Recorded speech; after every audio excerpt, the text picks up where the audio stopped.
One for Mum, one for Dad, and one for the country. And there has never been a more exciting time to be an Australian. Budgets are about choices, Fran, and you show what you value through the choices you make. Dead, buried, cremated. This is Cowan. Don't be afraid. Don't be scared. The Treasurer. Australia's basically done for. We'll just end up being a third-rate economy. You know, a banana republic. How good is Australia? Just follow the money. G'day and welcome to Follow the Money, the Australia Institute's podcast demystifying the big economic issues in Australia and putting them in plain English. I'm Ebony Bennett, Deputy Director at the Institute. It's just a few weeks since a group of neo-Nazis burned a cross in the Grampians in Victoria. Yelling white pride, chanting Ku Klux Klan and giving Hail Hitler salutes while at the popular tourist spot. Just a few months since the head of ASIO warned that far-right violent extremism now constitutes up to 40% of the domestic spy agency's counter-terrorism caseload. That's up from 10 to 15% before 2016. In Australia, the right-wing extremist threat is real and it is growing. In suburbs around Australia, small cells meet regularly, salute Nazi flags, inspect weapons, train in combat and share their hateful ideology. And it's not even 2 years since a white Australian terrorist murdered 51 people and injured 40 others at the Al Noor Mosque and the Linwood Islamic Centre in Christchurch, New Zealand. We haven't even had a proper conversation about the extent to which Brenton Tarrant was radicalised here in Australia by the right-wing extremist groups in this country. The rise of right-wing extremism is happening all around us, yet it does not dominate Australia's national security discourse in the way that Islamic extremism did in the years after 9/11. The major threat still comes from that radical Islamic extremist element within the Australian society, but they're worried about the right-wing extreme element as well. But ASIO doesn't discriminate on the basis of whether they're at the far left or the far right. So to help us unpack the nature of the problem facing us, today we're delighted to bring you Dr Anne Aly, the MP for Cowan, who is a guest on our webinar series, and the topic was the rise of right-wing extremism. Prior to entering Parliament, Dr Aly was a professor at Curtin University and Edith Cowan University, leading world-renowned research into counter-terrorism and countering violent extremism. She has published over 100 articles and books on the subject and is the founding chair of People Against Violent Extremism, a not-for-profit organisation focused on empowering communities to challenge violent extremism. Dr Aly was in conversation with Richard Dennis, our chief economist.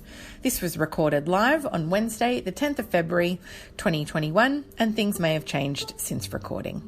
So I wanted to start really with kind of the more recent events. It was only towards the end of last year that we saw the head of ASIO making that comment that about 40% of its workload is now right-wing extremism, and that's up from about 10 to 15% a few years ago. What did you think when you heard that stat? I wasn't surprised at all. In fact, I think that the focus should have been on a rise in right-wing extremism much earlier. I would say as early as 2009, even before then. So I wasn't surprised that that was the workload. I guess I was the element of surprising that was that they are finally focusing on the right wing. Throughout my career, at least, rising right-wing extremism has been particularly frustrating. It's often been kind of relegated to the political fringes, to a disorganised, disoriented kind of group.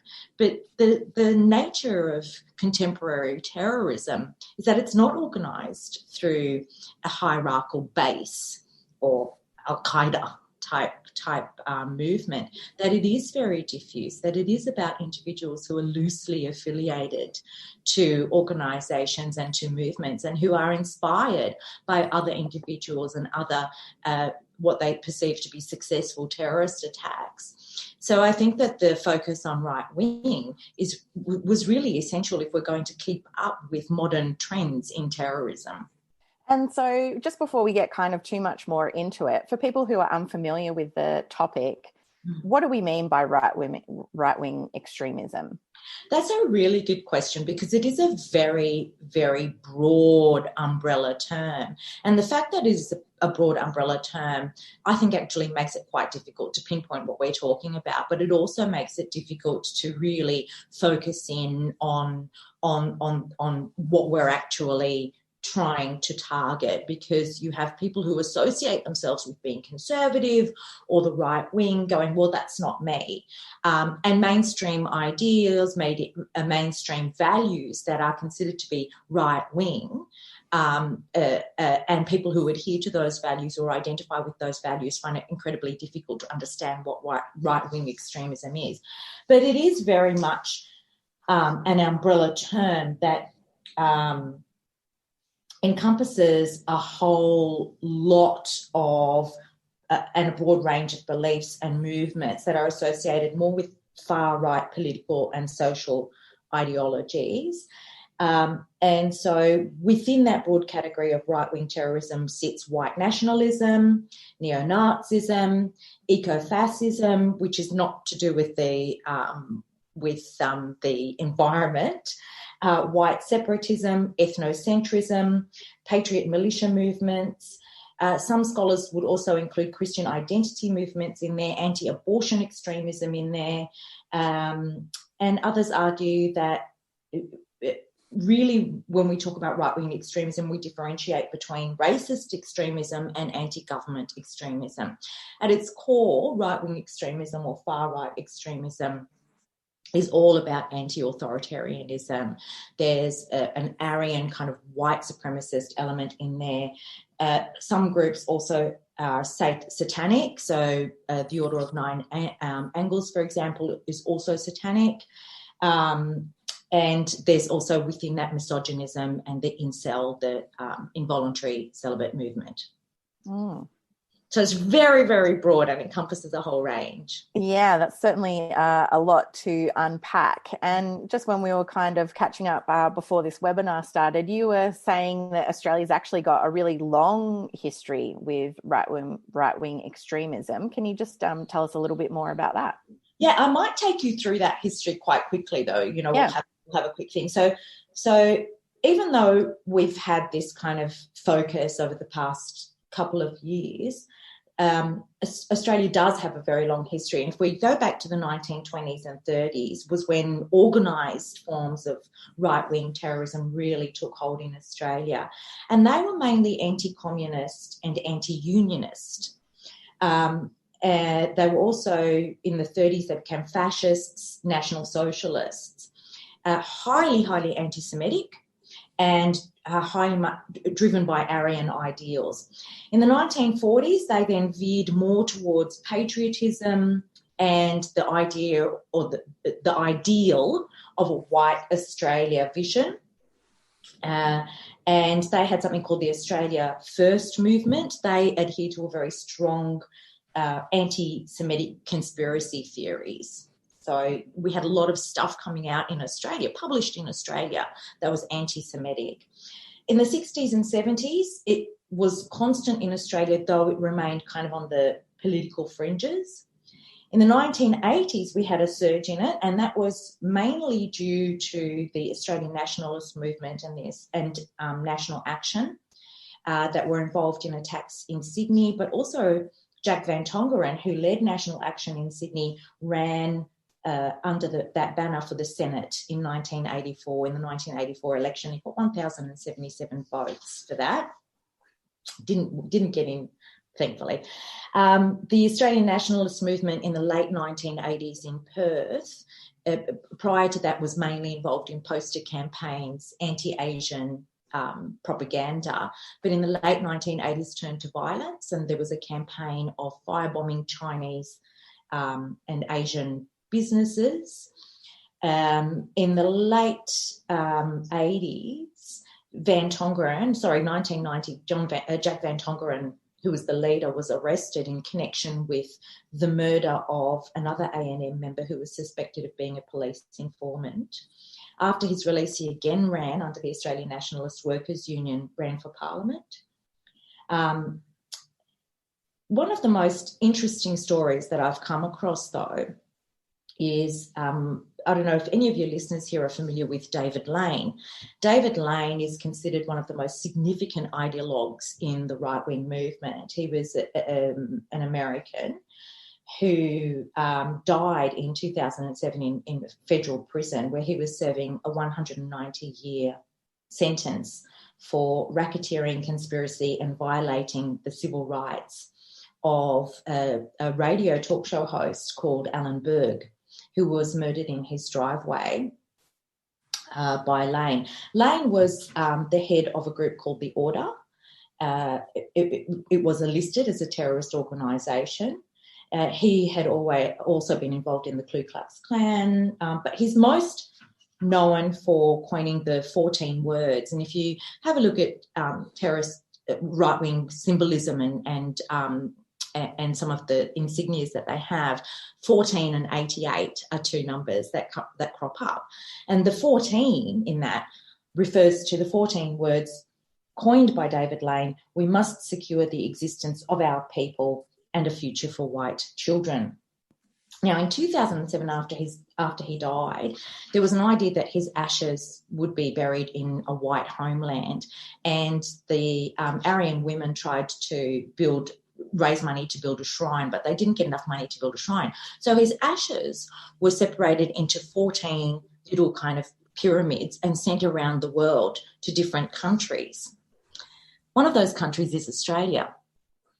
Wow. And it does blow your mind to think that right here in Perth, where I'm coming to you from, there is a shrine to David Lane, one of the fathers of the modern white supremacist right-wing extremism movement, right here in Perth. So the story goes that, and for all intents and purposes, I believe this story to be true, they shipped over one of the vials of his ashes. There was a big commemoration service in Perth. Those ashes still are here in Perth, and there are regular gatherings of white supremacists who come to pay their respects to David Lane on an annual or more than annual basis here in Perth.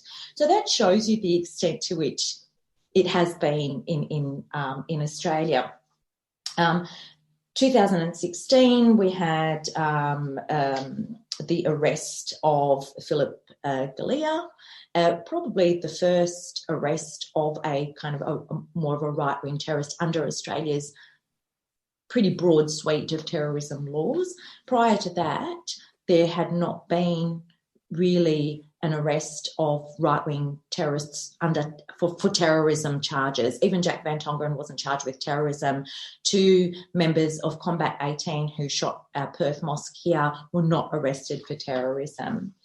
And if I could just go through the groups that have been kind of around in Australia, particularly over the last decade, and this is just touching the tip of the iceberg. We've got Southern Cross Hammerskins, Blood and Honour, Combat 18, Women of the Southern Legion, Aryan Nations, Aryan Strike Force, Australian Defence League, Right Wing Resistance, Reclaim Australia, the United Patriots Front, True Blue Crew, Antipodean Resistance, Proud Boys, Lad Society, the Soldiers of Odin, the Ku Klux Klan, the Australian Nationalist Alternative, Identity Australia, the Australian Liberty Alliance, New National Action, the Patriotic Youth League, the Base, the Order of Nine Angles, which is a neo-Nazi satanic group affiliated with the Adam Waffen Division, which has been prescribed in other Western countries. And that's just the tip of the iceberg of the number of have been or are currently active. So while extremism is definitely, right-wing extremism is definitely on the rise, there's a very long history in Australia that goes back many years there. Richard, did you want to chime in with a question there? Yeah, look, so thanks, Anne. It's fascinating and, it's so incredibly diverse. And I guess we when we talk about right-wing extremism, perhaps we're uniting them perhaps more than they unite themselves. They clearly like to set up lots of little groups. But I guess what is the difference between people holding extremist views, like, they're convinced that white people are genuinely special, and acting on those views in terms of extreme behaviour? Like, is there always a link between the two, or are there a lot of people out there with what might seem extreme views that they don't act on? And how, in a democracy with free speech, do we kind of juggle that? It's obvious that we like to outlaw behaviours that are dangerous and offensive, but is it the views themselves that are dangerous? How do we kind of grapple with that? It's such a fascinating question, because it's not just a question for the right wing. I mean, this was a question that we grappled with other forms of terrorism as well. What's the difference between holding views and acting on those views? So you can still be a radical and an extremist without being a violent radical or a violent extremism. There's been a lot of work done about what is that tipping point from ideology and from belief to actual action. There's not a lot of clarity on that, because the fact is that each individual's trajectory to violence can be quite different from another individual's trajectory to violence. The fact also is that there are a lot of people who hold fairly extremist views, who believe in conspiracy theories, but never actually act on those views and what that tipping point might be. One of the clues that we could have to that is there have been a number of typologies of different terrorist actors that kind of tries to look at any kind of patterns of behaviour or any kind of patterns of indicators. And one of the most interesting that I've come across in terms of the far right has been Willem's study of the social and biographical characteristics of perpetrators of far-right xenophobic violence in Germany. And he looked at the process of escalation. His study was particularly interesting because he kind of extracted 4 different kinds of people or individuals who would be attracted to the far right, or who have been attracted to the far right and who have acted on that. And importantly, he differs them based on their political, ideological orientation and their propensity to violence, right? So he's got the 4 categories that he have are right-wing activists, ethnocentric youth, criminal youth, and fellow travellers. They're his 4 types of actors. Of those 4 types, 3 of them have a history of criminal activity, right? So right-wing activists had prior records for political crimes. Ethnocentric youth had prior records for juvenile crime. Criminal youth had multiple records of criminal activity. So what his model suggests is that some people will be attracted by the ideology, and it will be the ideology that fuels them to undertake violence, because a core part of the ideology is that we're under threat, you're part of my group is under threat, the only way to deal with this threat is to take up arms, right? So there are some people who will be drawn to the ideology and then come to violence via the ideology, but there are others who will be drawn to the violence with very little or no connection to the ideology. And in fact, fellow travellers are mostly attracted by the symbolism. So you see them, the kind of the skinheads. They'll have the tattoos, they'll wear the clothing that identifies them with this subculture of skinheads. And that's what attracts them to the movement. Now, it's no different than the kinds of research, what research was revealing about young people who go and join ISIS, for example, that some of them were driven by the ideology, others were driven by the violence, and a kind of almost a sense of adventure as well. So I guess the answer to your question is we don't have a clear idea of what that tipping point is from belief to violence, but we do know that the two don't always go hand in hand. that you can have belief and not become violent, and you can have violence without a deep psychological identification with the ideology. And does social media make it easier for these groups to form, or does it make it easier for us as citizens and our intelligence community to actually find them? Like, where is social media, is it helping or harming? Oh, a bit of both, actually, So, so social media really operates as more of an echo chamber. So, the kinds of likes and habits that people in the right wing or far right share are usually very blatant on their social media. They'll like things like Norse mythology, for example, Odinism. They're into all of that kind of stuff. And so it serves as an echo chamber, because one of the purposes of media generally is that it serves a social identity need in each of us as individuals. And that's the kind of need that social media like Facebook fulfills. It gives you a social identity. But more and more, they're moving more towards the dark spaces of the internet, where there isn't that kind of overtness. So, for example, gaming platforms like Discord have become very prolific and useful, I guess, recruitment platforms for some groups that are operating, and they'll use this chat function within the gaming platforms to connect with young people, influence them, recruit them, radicalise them. So social media does play a part. On the other side, as you say, I've used social media and developed social media tools for identifying people who would be candidates for some kind of intervention. And it can be very, very handy in identifying people who are candidates for early intervention. We did a project where we actually had a group of former right-wing, former jihadists, violent jihadists, former political terrorists or actors as well, find people on Facebook who they knew through their Facebook profiles, through their social media profiles, were getting involved in and becoming immersed in the ideology of a particular extremist worldview, and contact them. So at the same time, it can be a very powerful tool for identifying people for early intervention. The issue is where do you draw the line? Where's the balance? Yeah.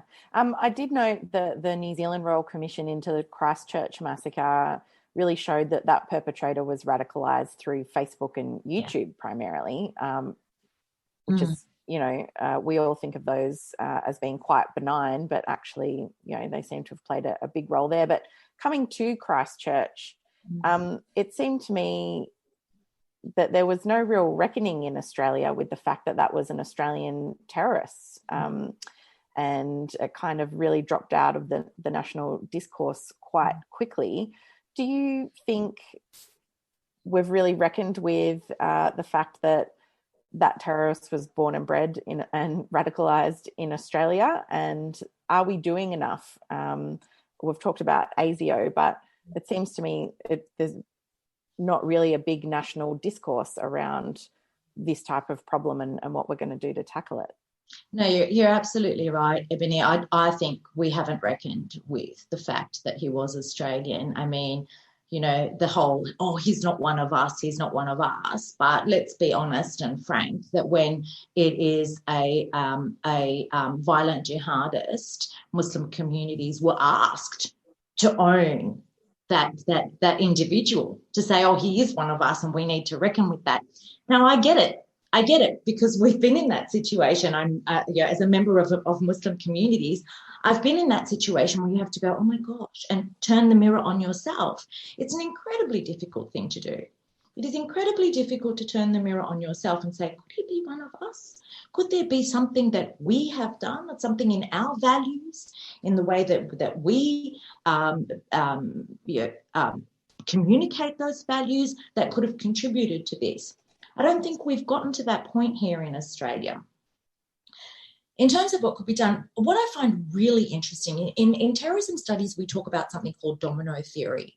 And domino theory means that one attack or one individual who's perceived to be successful, unsuccessful meaning able to carry out a successful attack, inspires other attacks, right? So the Christchurch terrorist inspired no less than 13 other attacks in the US.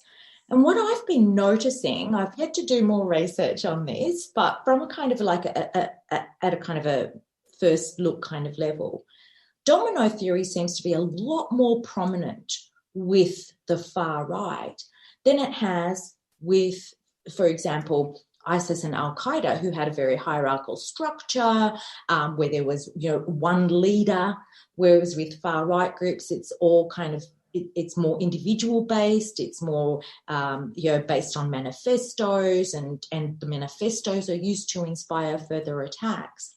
Now, what New Zealand has done is actually prescribed the terrorist attacker himself as a terrorist entity, which I think is a very smart move. And I think a move that kind of gets ahead of trends in terrorism. I think often in counter-terrorism, we're behind the trend and we're always playing catch-ups. And I think I mentioned earlier that the trend in terrorism now is more diffuse. It's more about inspiring. It's more lone actors who watch something on YouTube, who have all of this, have all of these kinds of grievances, and then are inspired to act by somebody else who has acted. That kind of domino theory. And so I think the idea of prescribing individuals as terrorist entities, as what New Zealand has done, is a really intelligent way of dealing with this new trend, or what seems to be, it's not new, but what seems to be the more kind of prolific trend with right-wing terrorism than it has been with the forms of terrorism that we've been dealing with predominantly over the past 2 decades or so. That makes me ask as well, sorry, Richard, I can come back to you if you had another question there. I thought it was really interesting that right from the get-go, Prime Minister Jacinda Ardern just refused to speak his name and really took that approach of not trying to glorify that perpetrator. And it makes me think about how media reports on these types of issues, and there's often critiques from people of colour about platforming neo-Nazis, for example, or from the other side, the media kind of talking about, well, we have to get both sides of the story type of thing.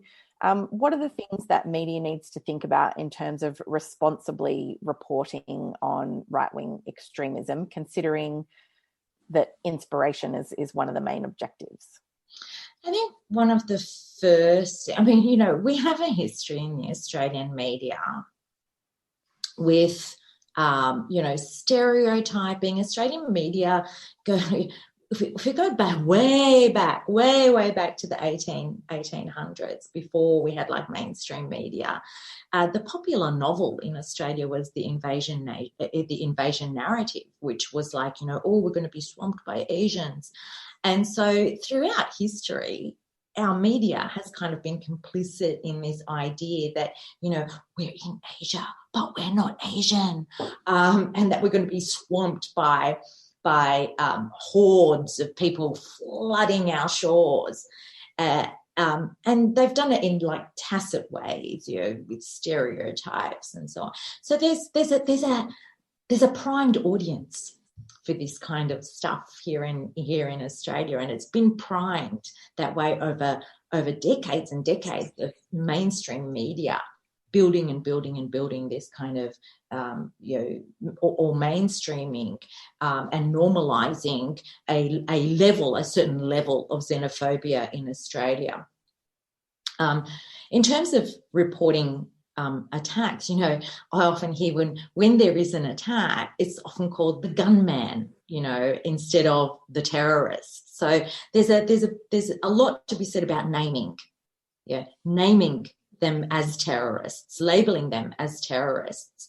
And I think a lot of it comes out, I hear it a lot from people in Muslim communities who see a double standard when it comes to reporting about acts of violence that have been perpetrated by violent jihadists versus acts of violence that have been perpetrated by white supremacists or the far right. There is not a consistent standard in reporting in our media. I think that's a really good place to start. I think also giving more attention to it is a really good place to start.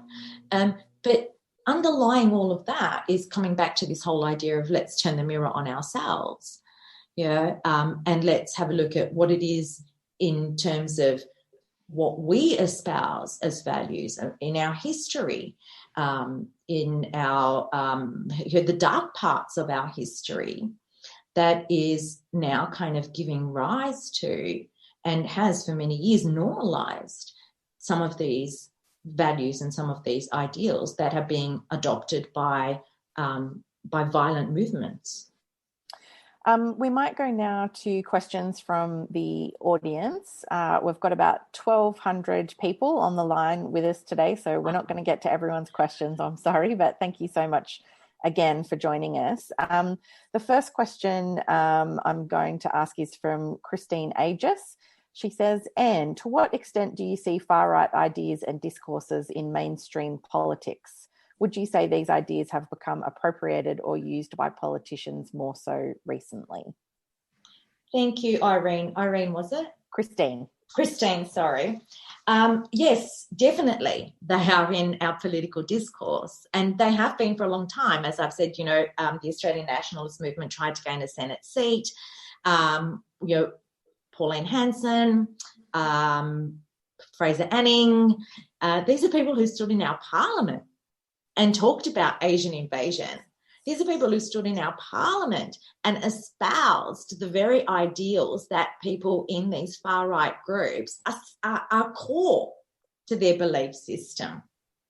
I think also the far-right operates in a way, and they operate in a way in which they utilise these kind of mainstream ideas of patriotism, nationalism, and use them in ways to further their cause. Again, not different to any other terrorist movement. Violent jihadists did the same thing. They used religion as a vehicle to mobilise their cause, right?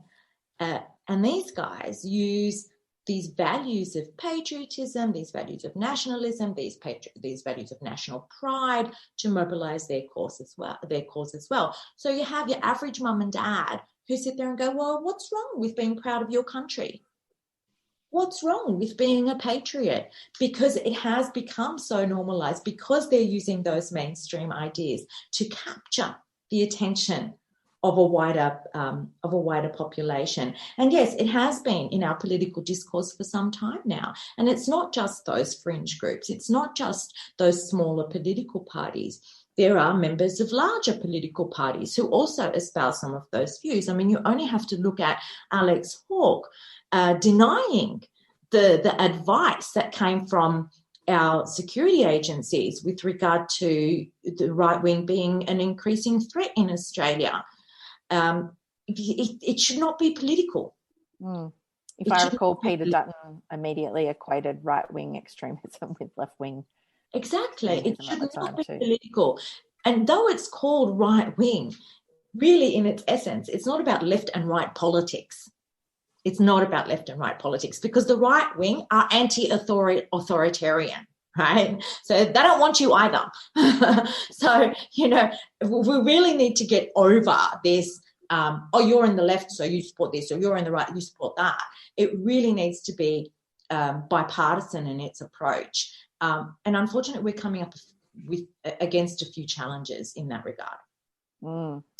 The next question is from Denise Travell. She asks, what makes people vulnerable to these groups and ideologies, and what's the attraction?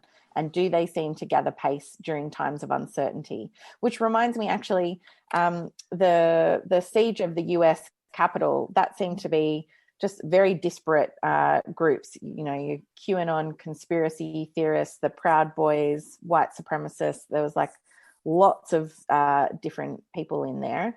Could you, just comment on what attracts these people, going back to perhaps those ideologies you were talking about, or typologies earlier? Yeah, so I'll answer that question by going through the ways in which all terrorist movements construct themselves. And they do that by constructing themselves as a movement that is responding to some kind of existential threat, either a real threat or a perceived threat. The terroristic propaganda has some consistencies regardless of where it comes from, and those consistencies can be found in 4 elements. The first one is orientation, and that is within the far right, it's about the condition of the white races, it's about reclaiming white nationalism. Then comes the problem. The problem is that society is degenerating because of lefties, because of Muslims, because of Jews, because of multiculturalism, because of homosexuality, etc. And that's fueled, of course, by the Great Replacement conspiracy, which is a theory that the white races are being overtaken, if you like, by multiculturalism. The third part is the solution. And the solution is, according to them, to restore the white races and the superiority of the white race. And then the fourth part is the required course of action, which is violence, bringing about a race war, anarchy, basically, anti-authoritarian, bringing down the authoritarian institutions that are part of this conspiracy to replace the white races. Now, what attracts people to that is that young people in particular have very strong personal identity needs, right? And they become particularly vulnerable to influence because they have a need to form social bonds and to define their identity as members of a group. Right? We all did it. I remember when I was a teenager, I identified with particular kinds of music and defined my identity through those kinds of music. Violent extremists exploit that need. They exploit that need for belonging. They exploit that need for identity. So young people in particular, again, I'm coming to young people who have a grievance, if they feel angry, they feel that they're a victim of injustice, that might be, we've seen in a time of a global pandemic, people are searching for something, they believe that they're getting the raw end of the deal, if you like. They become drawn to those messages because those messages emphasise in-group and out-group relations. They say, you're part of us. You're one of us. And as part of us, if there's an us, there's a them. And that them wants to destroy us. So I'm going to give you a purpose in your life. And your purpose in life is to protect us, to be a part of this group and to protect us. So, that's, I guess, kind of the social psychological part of it. But, of course, there are a whole lot of other things like global events play into it, individual contexts, social contexts all come into it as well. I think that was there another part of that question that I missed? Yeah, no, that's great. Thank you, Anne. The next question is from David Everett, who we accidentally moved this one into answered questions, but we hadn't yet. You've kind of touched on it. He says, is it useful to try and describe extremism as either right or left? And why not just brand all extremism as dangerous? Yeah, that's a good question. And the thing is, not all extremism is dangerous. Right? There's a theory out there that there are extremist movements that are violent and there are those who are not yet violent, but eventually they all become violent. I don't know that there's enough empirical evidence to support that all extremist groups become violent. I think it is useful to name the groups because, or the I guess the mode or the what David Rappaport would call the wave of terrorism. I mean, he describes different waves of terrorism that have been precipitated by global events: the anarchist wave, the new left wave. Oh gosh, I can't remember them all, but the last one is the religious wave, and each wave lasts about 40 years. So I think it's useful in terms of being able to pinpoint who we're talking about instead of just all extremists, because all extremism isn't dangerous. That's the fact. Some forms of extremism, and if we're going to be bold about this, the fact is that some forms of extremism and radicalism have become essential to paradigm shifts in society, to changing the ways in which society looks at itself and the values that society has in positive ways, right? Not in negative ways, but in positive ways. So I think it is important that we identify the kind of extremism it is, because on a practical level, it helps us to identify the individuals and the groups that we should be targeting. And I think our counter-terrorism efforts are assisted by that. The next two questions I'm going to put together because I think they're linked even though they're different. So Peter Havord has asked, what can state and federal governments do to mitigate the radicalising impacts of growing right-wing extremism? Actually, he's specified in the traditional media in Australia. But Mark Diesendorf has asked, under the guise of protecting against terrorism, the Australian government has passed legislation that some believe is undermining basic human rights and democracy. For example, being able to arrest people without allowing them to inform their families. So both questions about what federal governments have done. I think one asking, have they gone too far? And one asking, have we not gone far enough? They're both, you're right, they're both very interconnected. And I often observe that Australia has the broadest and most comprehensive suite of laws related to terrorism or terrorism-related offences, more than any other Western country, more than any other Western country, more than Canada, more than the US, more than the UK, even though we have not had a mass casualty attack on our soil. We have the broadest suite and the most far-reaching and far-ranging terrorism laws of any Western country. And the reason for that is because traditionally the way that we've dealt with terrorism has been with a legislative response. And so it kind of grew into this thing that where we have layers and layers and layers and layers and layers and layers of laws to deal with terrorism.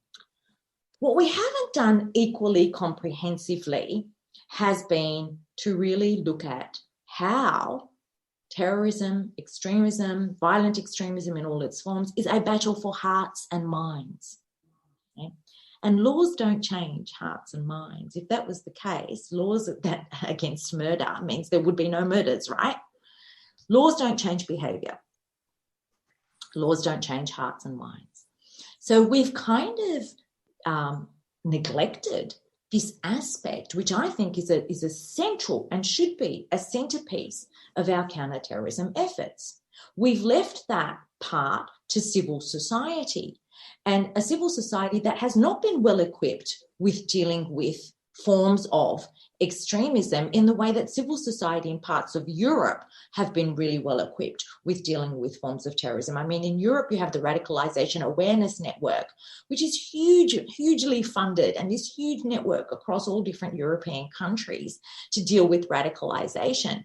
You have, and you have had for many years, civil society groups that have been funded and are very well equipped to deal with different forms of extremism. But we haven't had that in Australia. And we still don't have that in Australia. It was part of the reason that I started PAVE, was to develop civil society capacity to deal with these early intervention in extremism, the prevention side of it. And I think as part of that, that's where we can do the media work as well, just coming back to the question. So the answer is we've had so much focus on the legislative response and not a balanced focus on the civil society response. And I think, and I've been advocating for much more focus on developing civil society structures and civil society capabilities to deal with early intervention and prevention. Richard, we've got 10 minutes left. Did you have any other questions before I finish up with the Q&A from the public? Yeah, look, I guess, so many of the things you've said, and particularly in terms of how New Zealand responded and, as you said, kind of tried to get ahead, I guess it makes me think about a meta question, and that is, experts, I'm an economist, I get frustrated by the economics debate. Medical scientists get frustrated by debates about how to deal with an epidemic. Makes me realise it must be excruciatingly difficult to have expertise in counter-terrorism and extremism, because I wonder what your perception is of where policymakers in Australia have got their expertise from. People in the military didn't learn how to deal with terrorism 20 or 30 years ago. They learned how to fight conventional wars. People in counter-terrorism have got really quite different skills, from the kind of Hearts and Minds campaign you're talking about. So, as a country, not just Australia, as any country, how do we go about actually having some evidence basis for dealing with something both as rare but as shocking as acts of terrorism? Because, as you said, we've obviously responded by having some of the toughest anti-terrorism laws in the world, arguably toughest breaches of civil liberties. But where do we get the evidence base from? Where do people like yourself sort of see this debate evolving to? Or has everyone got an idea of a terrorist from watching a movie and thinks they're an expert? Yeah, pretty much. Pretty much. That's what pretty much. The thing, 9/11 brought terrorism to our screens. Now, terrorism was on our screens before that as well, in the 1970s, when you had the kind of rise of international terrorism, airplane hijackings and whatever. But you think about 9/11, and the world witnessed in real time, through the magic of television, witnessed a major terrorist event. And the thing about putting people in the position of witness is you kind of almost put them in the position of expert as well. If I can't tell you how many people have told me I'm wrong and my evidence is wrong and my 10 years of research is wrong because they saw it on TV. So people do, and that's what the kind of the new media ecology has done as well. It's given people the tools to develop their own kind of knowledge and expertise, but, it's not that clear cut. You're very right in saying we approach counterterrorism in a very traditional way, and the wisdom of employing a traditional military response to terrorism has rightly been questioned, because what we find is that you can't bomb terrorism out of people's minds. You can't arrest it out of their hearts. You can't do these things. So that shift is necessary.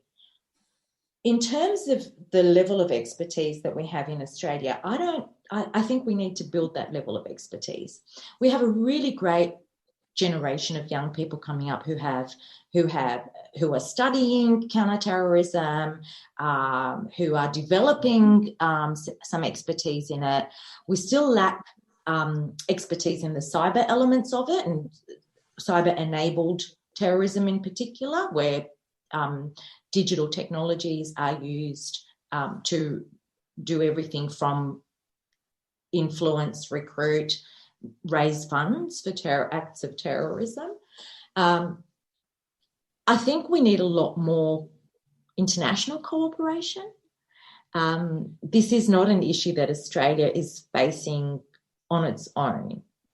And so that's something that I've been really frustrated with, the lack of kind of international cooperation, working with countries in Europe that have a long history of dealing with as I mentioned earlier, civil society structures and dealing with prevention of terrorism, particularly in the far right space, working with our nearest neighbours, Indonesia and Malaysia and countries like that. So I think we do need to develop the professional base. In terms of developing an evidence base, obviously it's difficult to interview convicted terrorists for a number of reasons. Sometimes also, because they're dead. So it's not just difficult; it's impossible. But there's a lot we can learn by talking to formers, to people who have left terrorism behind, and there's some great work that's done in the US on why people leave terrorism behind. One of the things that I always say is I've interviewed about 20 former terrorists as part of a project that I was doing. One of the things I always say is nobody ever left terrorism because somebody presented them with a fact sheet. Never. There's always an emotional connection, right? There's always a seed of doubt that's been planted, and then almost a kind of an epiphany of some sort that happens to move people away, make them question their involvement in the movement and move people away from that. I don't know if I've answered your question, Richard, but other than to say, yes, absolutely, I agree. We need more expertise in Australia. We need a bigger evidence base, but we're not going to get that working solely among ourselves. We need to work more internationally with that. And most of the research that I did was international because there was no empirical base, evidence base that I could draw on in Australia. And that developing that expertise and developing that professionalism needs to be also part of that, is that development of civil society structures to be able to deal with it. Well, it's all right. I mean, anyone that's ever run a business knows how to run the entire economy. So it's not like there's any overconfidence in the Australian policy. You should say. I have to read you one day some of the emails that I get from the experts. Oh, Anne Aly, you know nothing. I know everything. So we've only got a couple of minutes and we do like to finish on time. So just very quickly, and there's two questions here, one from Christine and I think one from Narelle Wilson, both asking about the role of gender in right-wing extremism and is there any overlap in ideologies. Christine says, our research seems to suggest that there's some overlap between the far right and anti-feminist groups online in Victoria. Do you want to comment on that? We've only got a couple of minutes to go. Yes, yes. And certainly misogyny is part of that right-wing extremism umbrella. Attackers in the US in particular have also had like kind of anti-feminist views. And you add into like all of the anti things that they are, all of the things they hate. Feminism is also one of the things they hate as well. So there is that. In terms of the kind of the gender nuances as well, there are women for Aryan causes as well. So there are some pretty active women's only groups. And let's not forget Prussia Blue, the two young twin girls who were, pop stars basically with the white supremacists as well. So there's definitely a gendered element in it. I don't think we have enough data and we don't have enough research on the gendered element in it, and I'd like to see more. I'd like to see more about that gendered element. So if you guys are doing research, I'd love to hear about it. Thanks, Anne. And anything that you want to say to wrap up, and then I'll wrap us all up. That's all we've got time for. No, I need to say thank you very much. It's great to see some familiar names coming up on the chat. Hello, Jill. Hello. And a few other people that I've recognised their names as well. Yeah, that's it. Thank you very much. No worries. Well, thank you so much for joining us. We really appreciate having your expertise. And I want to thank everyone who's been online today. My colleagues tell me everyone kept it pretty civil in the chat, so we really appreciate it. Thank you to Dr. Anne Aly. Thank you to Richard Dennis. And thank you all for all your excellent questions. This has been a special episode of Follow the Money. All our webinars are free and available on the Australia Institute's YouTube channel. All our latest research and content is at australiainstitute.org.au, and we're on Twitter at the Oz Institute with an AUS. My Twitter handle is Ebony_Bennett with a NNT, and Richard Dennis is at RDNS_TAI. This episode was produced by Jennifer Macy, and our theme music is by Jonathan McFeet from Pulse and Thrum. Remember, stay safe out there, and thanks for listening.